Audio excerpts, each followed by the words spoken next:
All day long, all day long. Michael Jordan is the greatest basketball player. They would destroy that league. I doubt it. I grew up in Africa and I was clapping for MJ.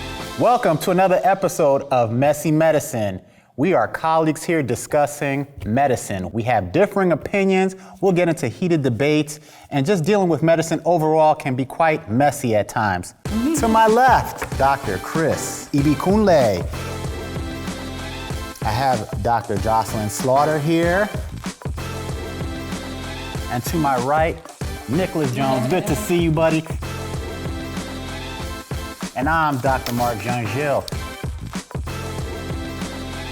So we are going to get into the MJ versus Kobe versus LeBron debate and who's the all-time greatest of all time, or who is the GOAT. Bad. Corny. And how do we tie this into medicine is just that all three of these athletes were very disciplined, and I think we all know that to get through college, get through medical school, and reach where you're at in your career takes discipline. So, Nick. What's up? Who's the GOAT? For many people, it depends on the era that you grew up in.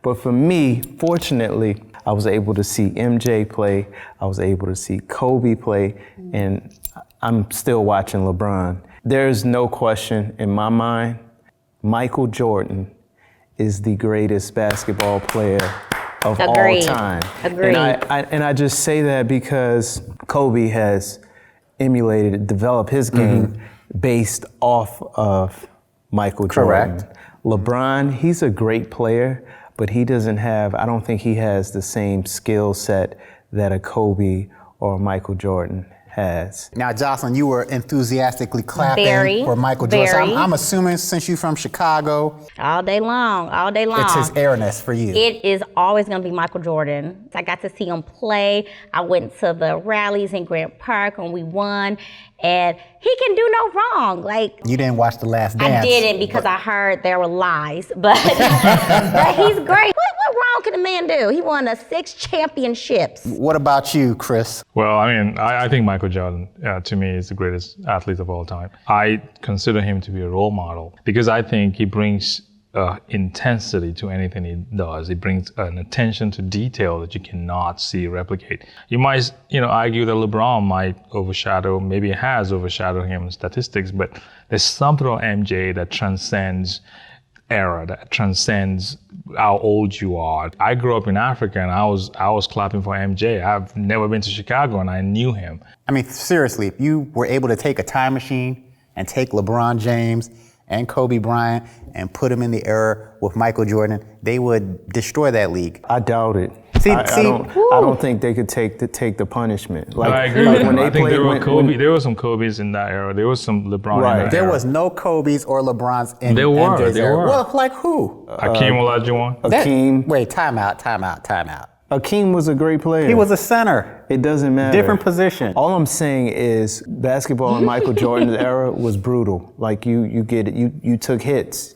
LeBron James is not small. Like, he is freakishly strong. I think that gets missed a lot. You put him in that era, he would benefit from rules there, and people would have a problem dealing with his speed and strength along with his skills at that size. However, LeBron and Kobe, they benefit from advances in sports science. We understand the human body a lot better. We have better training, kinesiology methods. We have better nutrition. Athletes just are getting faster and faster. I mean, and it translates across every sport. I will give the advantage to MJ just because, like you said, he is the prototype and he did inspire other guards and other players like him. All three of them do share one thing, and that is an incredible discipline and attention to details.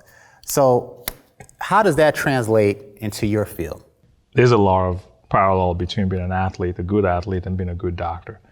It takes immense individual sacrifice. You can't just rest because you went to medical school, a good one too, and you're top in class. Every day brings its new challenges, and you're working on becoming better and better. And I think doctors exemplify the same attributes. The difference between a good athlete and a great athlete is dedication. And you say the same thing about a physician. Like, we all are smart. I mean, it takes a lot to even enter into medical school. But what separates the good doctors from the great doctors is dedication. Right. And just the constant drive to get better at your craft. Growing up, when I was watching Michael, I remember he had this one game where he was like sick or something like that, and he like played while he was sick, and everybody was like, oh my God, you know, he's sick and he's pushing through it. And I know being a physician, a surgeon especially, we've had to operate when we were, you know, not feeling well. I remember I was doing the surgery and I started coughing and I can't even catch my breath. Nobody said, are you okay? Nobody, because sometimes you're the only one that can do that surgery at that time. You don't have the ability to call out sick. You don't have the ability to say, I'm tired, or, you know, I've got to go to the bathroom or whatever. You're in that operating room.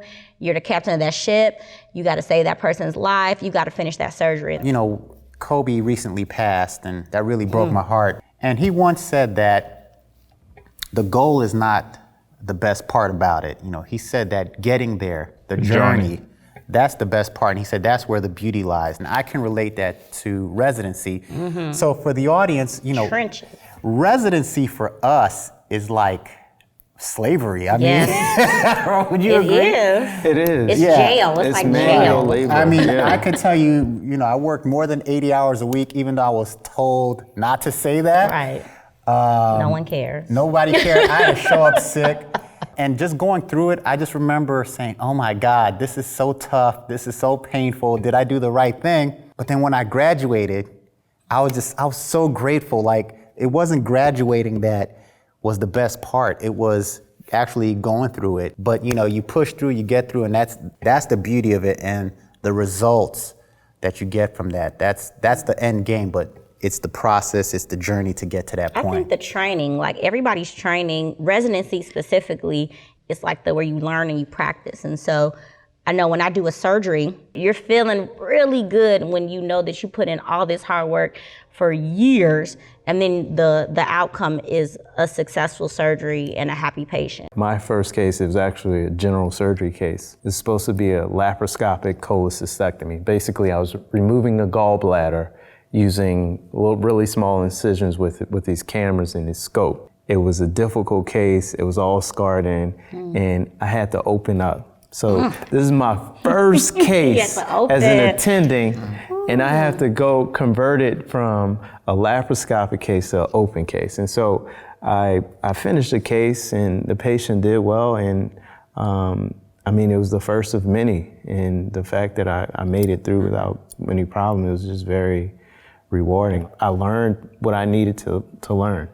A friend of mine, actually my best friend, we all trained together at Gray Memorial Hospital, and when we got pregnant, we delivered each other's babies. And so it was just an amazing moment to be able to do a surgery on your best friend and give her something that she wanted and give it to her safely. So it's kind of like that was a moment that everything was worth it. I leave the operating room, I go cry because I'm so happy that I was able to give her something and that it was all worth it. So being able to help people, and especially when you can help somebody you really love and care about.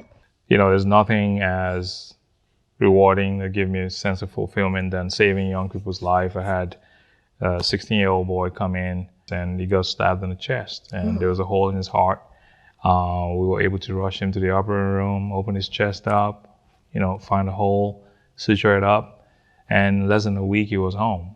And bringing him back to talk to other kids who were involved in gangs and other criminal activities, and as an early intervention, crime prevention activity, to me, that changing people's life is very rewarding. We don't always get the adulation and the clapping, but I think we're changing people's life and their family's life one by one, and we're making a big difference. Good. Whether it's sports, medicine, you're a nurse, whatever you do, discipline will get you a long, long way. Thanks for joining us today on another episode of Messy Medicine. If you enjoyed today's show, please make sure to subscribe to our channel. And if you have questions about today's show or any other subjects, let us know in the comments below. Otherwise, we'll see you next week.